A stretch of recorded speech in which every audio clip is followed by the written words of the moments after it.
Something that amazes me about video games, and any form of media for that matter, is how much of an impact it can have on our lives. Like the kid who likes to draw is taken aback by his first professional art piece he looks at. Or the kid that went to the movies one day saw a movie that made him go, I want to make those. Or the kid who needed an escape from the stress of the real world, not knowing that one purchase would change his entire perspective on not only what games could be, but also giving him a perspective about what direction he wants to go in with life. I think we're all looking for that click in our lives, where our brain convinces us that this is what we want to make with our time on Earth. And it can happen more than once, it's just a matter of knowing which clicks to listen to. Let me take you back to early 2017. I was in the midst of my junior year of high school, and I'll be honest, it was one of the worst times of my life. I never felt so much stress in my life. For those who don't know, I went to a college prep school, which, like the name suggests, prepares you for college. Also, in turn, means more schoolwork, and I'm not a very book-smart person. And if you weren't taking those advanced classes, you were seen as falling behind, even if you were taking the regular classes. So combine the mountain of work I had to do with preparing for college, and my self-esteem was at its lowest. I was at my limit. There was one day where my foot started to hurt for some reason as I was going to my next class, and that little pain was the breaking point for some reason, because I remember that day I went into the bathroom and just started crying. It wasn't one of my proudest moments. This sort of upset mindset I was in continued for a little bit. Then one day I was on my way home from school and I saw a video show up on my YouTube recommended called How to Get the Hylian Shield in Breath of the Wild.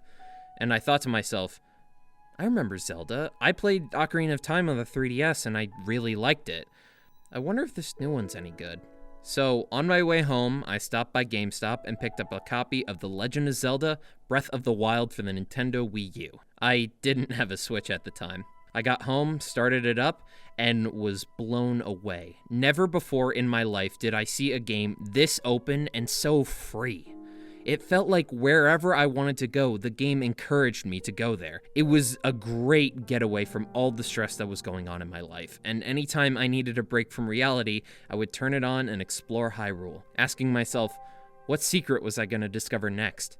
Just to wrap up this sort of pre-exposition section, let me say that if you're going through a tough time in your life, don't give up.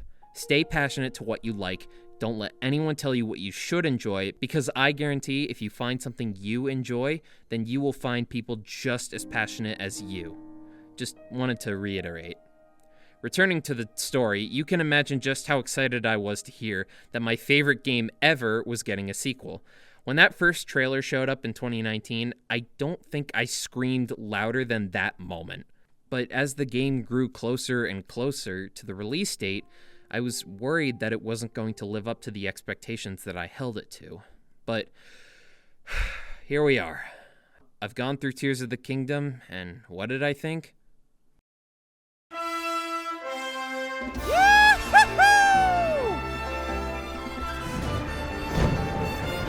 Whoa!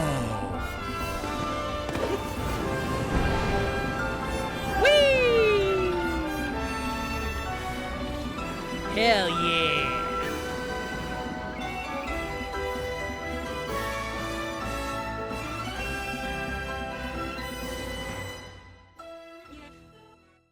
Okay, so there's a lot to unpack here.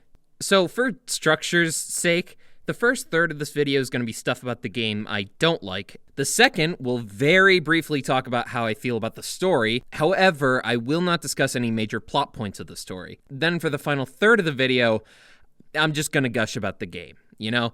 And I will talk about the open world stuff because that's just kind of hard to hide when you're doing a review. Let's get started with my biggest complaint, which is where did all of the Sheikah stuff go? Like, there are no landmarks from the previous game in here, which confuses me because the main marketing point of this game was that this is a sequel to Breath of the Wild. It makes sense that they introduced new premises to the sequel, but there is barely any Sheikah technology to speak of, and they don't reference it once. I'm sure they do, I just haven't found that bit of dialogue or text. The game takes place canonically about 7 years after Breath of the Wild, so it makes sense that a lot has changed in that time. But I feel like I read a book and missed a couple of chapters. I hope this gets explained in the DLC. Hi, editing Ryan, they're not making DLC. I'll even take a simple explanation like, the Sheikah technology, the Guardians, and the Divine Beast killed so many people that we had to disassemble them so they couldn't turn on us again. And the second biggest complaint I have is how they unnecessarily took some stuff out from the original game. Nintendo, where is my Hardy Durian? Where is my Wolf Link companion from the amiibo that I bought from you guys? Nintendo, where's the Gerudo outfit? A bit closed-minded, don't you think? Okay, obviously that's a joke, but I have to ask these questions because it felt unnecessary to take them out. The Guardian and the Sheikah stuff I kind of get, but I feel like they could have at least given us the armor and the Sheikah weapons. Doesn't make a whole lot of sense. Alright, real quick, let me just talk about the story. Now, this may be recency bias talking, I'm just gonna put that out there, but I think this is one of the best stories we've seen in a Zelda game in a long time. I was watching a video about Tears of the Kingdom, and the top comment said it the best. It really feels like The Legend of Zelda, instead of just The Legend of Zelda, it's a Zelda game. Now, I'm not gonna go super in-depth as to what that means, but if you do end up playing it, it will all make sense eventually, and you'll go, wait, is that? Oh, that's what they mean! Oh, that's so cool! I'm not saying the story's perfect, but it's pretty damn well orchestrated. Now let's go to part 3 of the video, and if you couldn't tell... So yeah, this game is immaculate. I have never finished a game and then been left speechless with how incredible it was.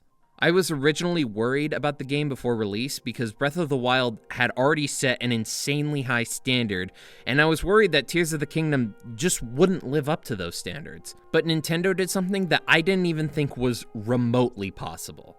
They made my favorite game, Breath of the Wild, look like a tech demo. They took the game and said, "Hi, we're Nintendo.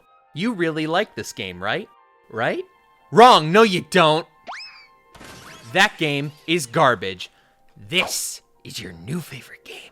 And this opinion isn't coming from any Zelda bias, because I actually took a 2-week break from this game to work on my Miles Morales and Pizza Tower video, and I was worried that I only liked Tears of the Kingdom because it was a Zelda game. I went back to it 2 weeks later and played it for 5 hours and thought, oh no, this is just a really good game. The main 3 themes that the game expands on and excels at delivering are rewarding exploration, subverting the player's expectations, and thinking outside the box. Rewarding exploration.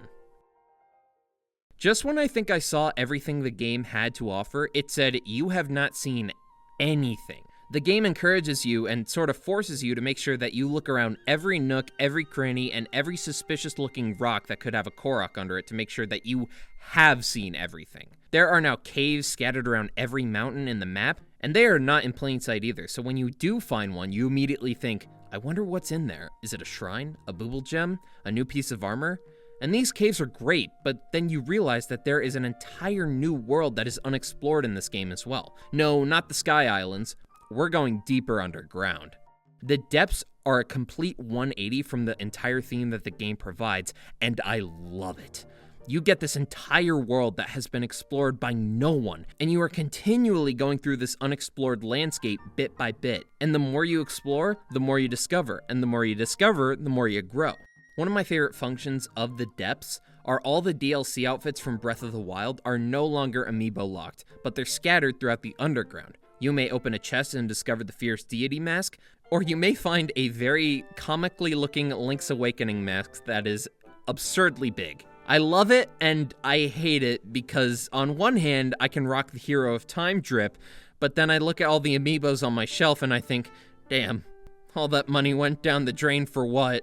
The game encourages you to explore your way, whether it be meticulously looking for every Korok, or just building an airplane with the auto build and cruising around Hyrule until you see something new and shiny. If you have a favorite way of exploring, the game will make you latch onto that method and say, do it your way. Personally, I think this is one of the best Zelda-style games we've had in more recent years. Most Zelda games typically follow the format of Link wakes up, acquires a sword and shield, finds things, goes to the princess, she's gone, master sword, find more things, Ganon, you did it. This one feels like the game is saying, hey, listen, we have this entire world for you to explore with multiple layers of discovery, but we won't blame you if you want to go beat the game right now. You know where to go, but you're probably going to get your ass kicked.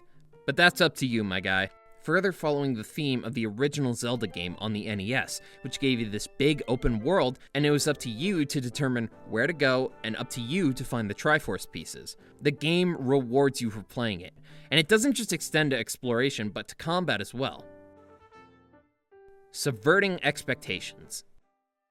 I don't think I've had a stronger feeling of what the f just happened until a tree popped out of the ground and started hitting me with itself. The combat of this game can be boiled down in two ways.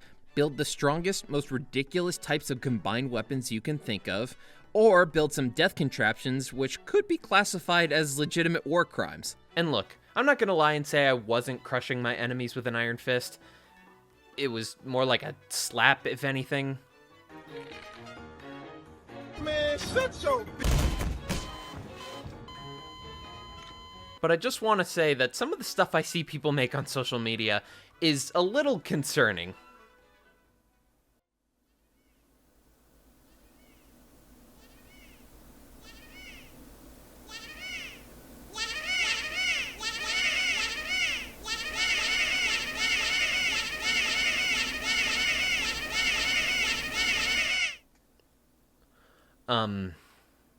Anyway, the combinations you can do with the weapons are pretty neat. There are combinations I didn't know you could make until I completed the game, and the Zonai devices are the icing on the cake with these combinations. Flamethrowers, turrets, beams, cannons, gliders, carts. Let me play it out for you. You're at the top of a hill and there's a shrine at the bottom. Now you can do two things, right? You can A, paraglide to the bottom, which is pretty cool, don't get me wrong. B, shield surf to the bottom, which is a mechanic I am extremely grateful they brought back. Or C, attach a cart to your shield and go down even faster, and then all of a sudden you're playing Skate 4. How cool is that? Also, the best Zonai device, and you cannot argue with me on this one, is the rocket. I cannot tell you how many times I have made a jetpack shield, and how many times it has furthered the Korok space program. And there he goes. Now, he should fall back down and land at that spot, right?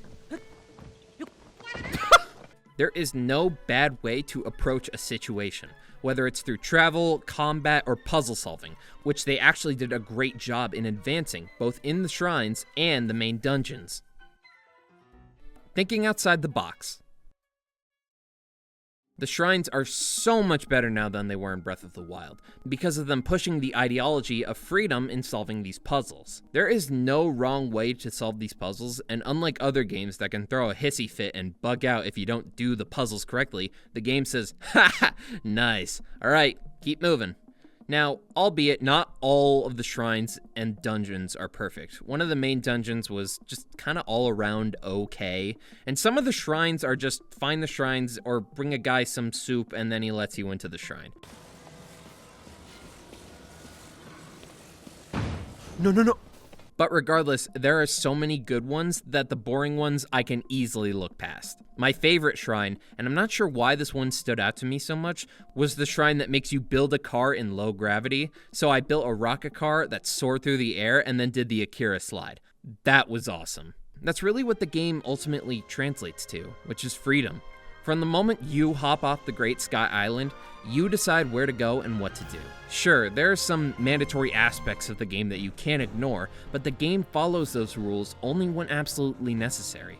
But other than that, I can't ignore just how let loose the game allows the player to get.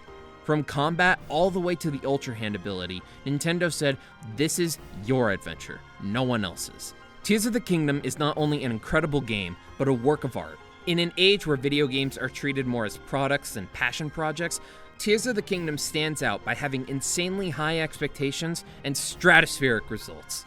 And what an unbelievable result. I love this game.